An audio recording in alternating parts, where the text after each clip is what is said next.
Greetings guys and gals, this is XIJABERWALKIX bringing you the best in SC Gaming. Today we have SK Telecom T1 versus Samsung Con Set 3. This is going to be Bisu versus Great, and I can't wait to see this matchup. SKT1 actually down 2-0, unfortunately for them, just after losing against KT Roster. They just, cannot get it together. So Bisu is going to hopefully bring them back to only a 2-1 deficit. It looks like Bisu spawning at the 3-ish, 230-ish position as the Teal Protoss, and Great obviously being the Zerg player at the 8:39 clock in orange. This is going to be on Icarus, I believe.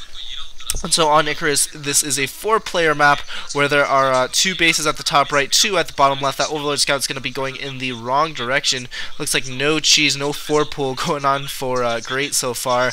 And Bisu, man, unfortunately on TL, he lost his spot in 3rd, I believe, or 4th. And now he's like 7th or something. His K-spot rating is actually like 9th or 7th or something. So, and honestly, I don't know why, because he's like 12-1 or 13-2 or something like that.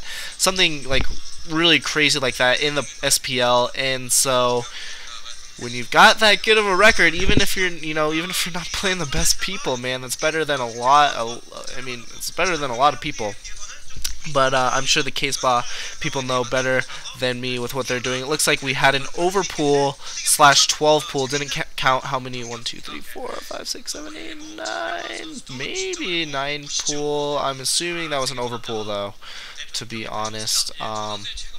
So, early pool, rather than going for that hatch, that probe's going to scout that. Going to be able to react accordingly, because I'm pretty sure Bisu is going to go for that Forge Fast Expand build, and so he's going to know to put down his Forge and a Cannon first rather than Nexus first or anything like that. You do see the Forge going out first. With that Forge Fast Expand.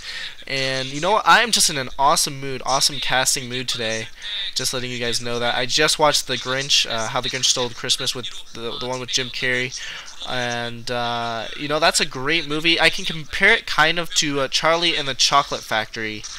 Because you see the old one's cartoon for the Grinch, obviously not for Charlie and the Chocolate Factory, but it's a lot different.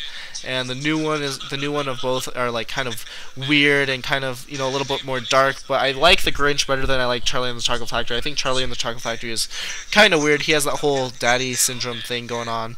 So yeah, that doesn't happen in the Grinch Stole Christmas. But anyways, back to the game. We have an expansion going down for Great, not at his natural, but at that kind of northern position. I think this is on the same map that somebody like Calm or someone, maybe it wasn't Calm, maybe it was like Roro or somebody, went for a retarded build where they built their spire in the front of their natural, and then they built like 3 hatcheries at that northern base for some retarded reason.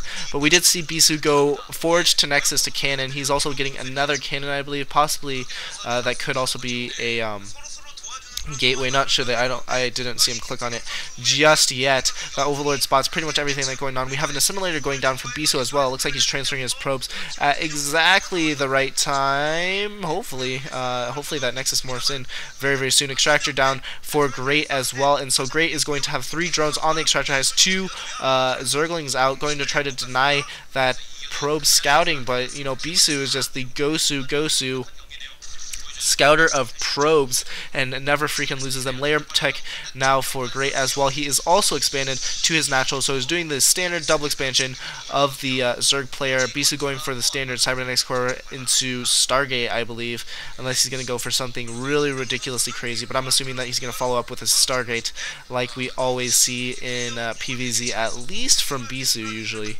He usually goes that type of build. That probe is still alive, moving around, and I also apologize for the weird upload times. Surprisingly, he's going for that starport in his natural. Usually players go for that starport in their main, but Bisu knows best.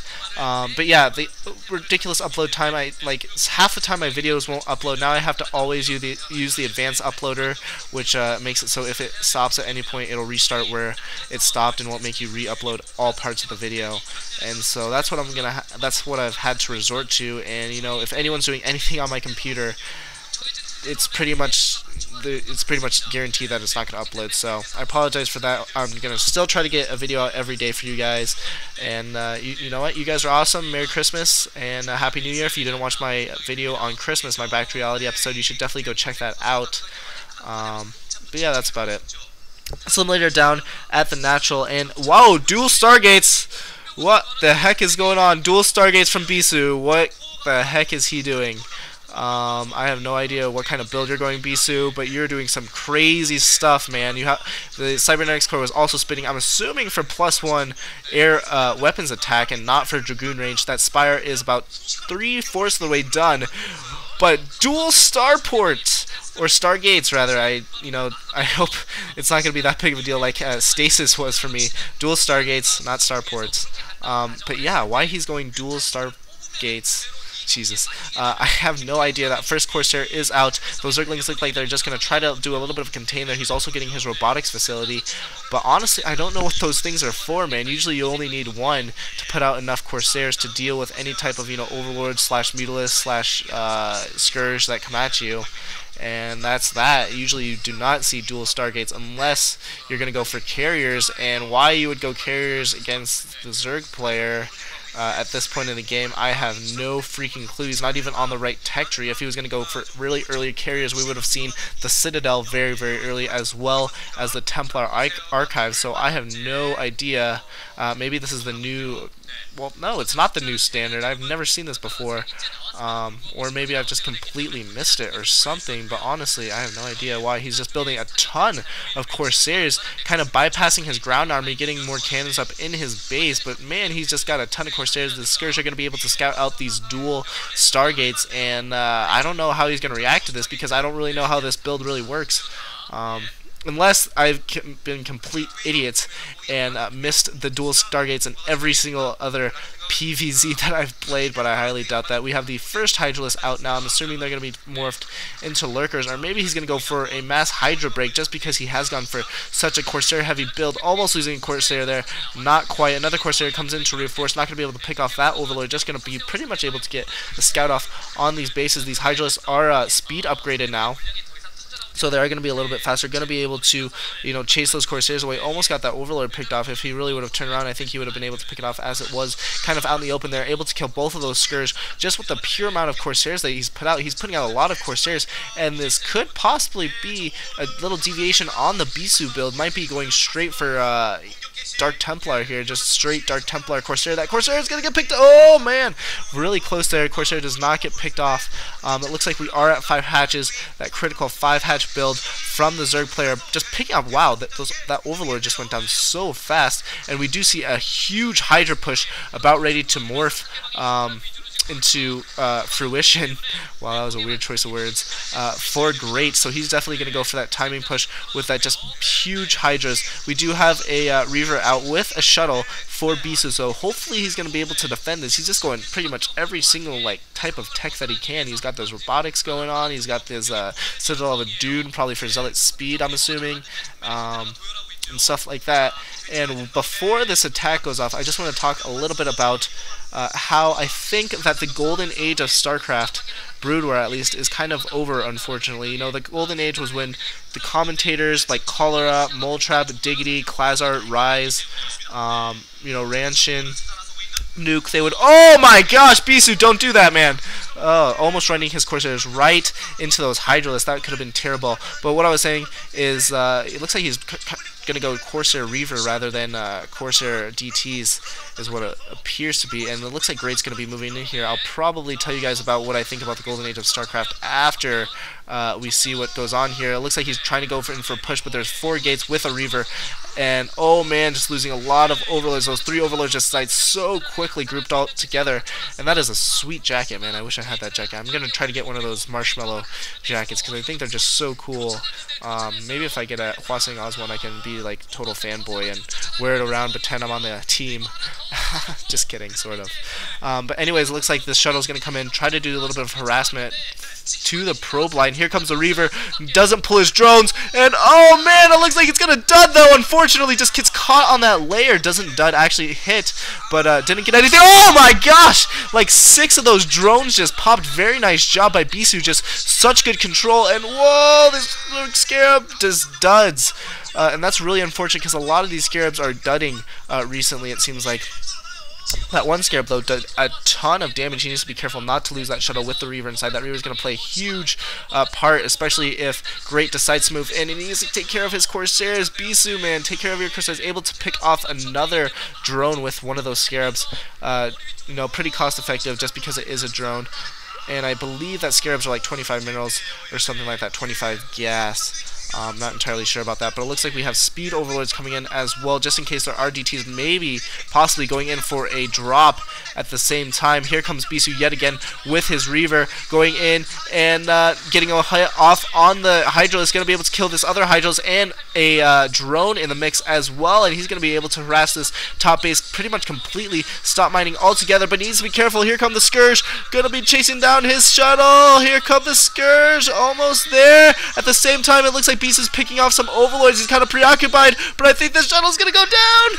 The Scourge are getting so close. One hit goes off on that shuttle, and oh man, he just loses the shuttle completely. Here comes a drop, Doom drop from Great here. Probably just gonna be all Hydralisk, possibly Lurkers in the mix as well. Bisu just following him with his Zealot army, and he also has the Corsairs in the mix. Gonna be able to pick off overlords before they're able to drop all of their cargo. This would be very bad for Great, but Great's trying to move here at the front. I don't think he has a critical force. Here comes probes from Bisu, and Bisu's going to be able to clean this up pretty much completely. Bisu just doing an amazing job, leaving one Hydralisk there for some odd reason.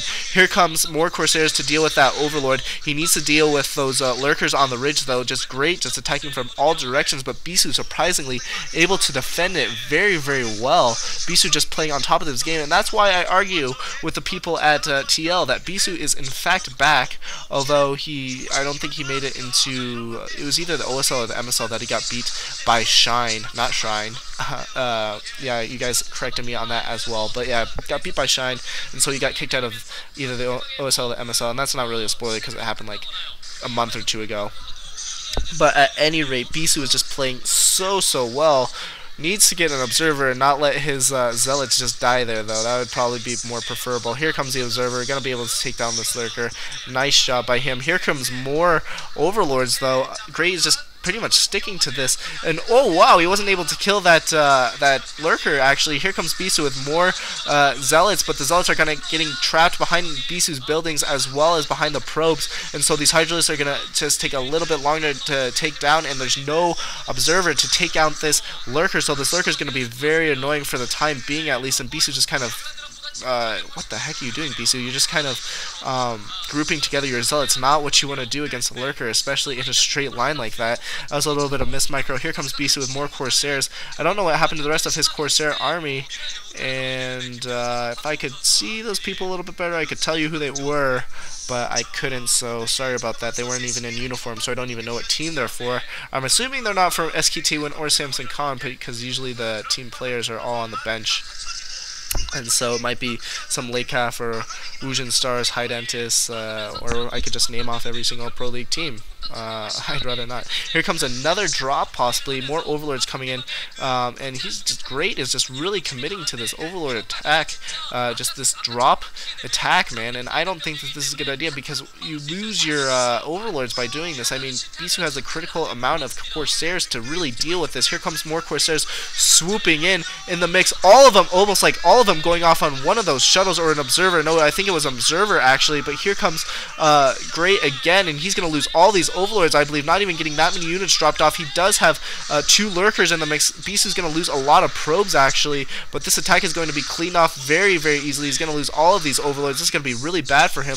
Unfortunately, I think that Great is very far behind at this point in the game, even though he has harassed Bisu's economy very much so. Honestly, it's just not enough. Bisu just killing one of those cannons so he can get through, so his forces can get through. But honestly, I think that Great is kind of at the end of his line just because of the fact that he's kind of committing to this and losing Overlords so fast. He's going to have to use his Larva for Overlords. He's not going to be able to put out a huge army like Zerg like to do. He's just going to have to make Overlords for the time being because he's lost about probably at least 10 Overlords in this game which is not where you want to be. Bisu picking up a base at that 4 o'clock position, doing a very nice job of expanding when he feels he's safe. Here comes more Hydralisks. Needs to be careful not to lose those Corsairs, but I think he's going to be fine. He is also picking out these lurkers that are really annoying that 4 o'clock base, and it looks like Great's going to have to back up and kind of macro up because he's just lost so many units. I mean, in Starcraft 1 there aren't queens, so you can't just spawn larva like that, and so it's not like he, doesn't have a ton of units because he is at 5 hatches, but he's just still going to be supply blocked for a little bit at the very least, or not have the critical amount of army that he wants. Very good storm by Bisu, almost a Jangbi storm right there, and here comes Bisu and more huge amount of lurker eggs morphing, and I think that Bisu sees this. He's probably going to do storm or something on the Hydralisks that are morphing in. The lurkers do morph in, they burrow, but they're just going to be eaten alive by these storms and by these Reaver. Bisu just absolutely owning the Zerg player, and this is, I believe, his best matchup, just PvZ.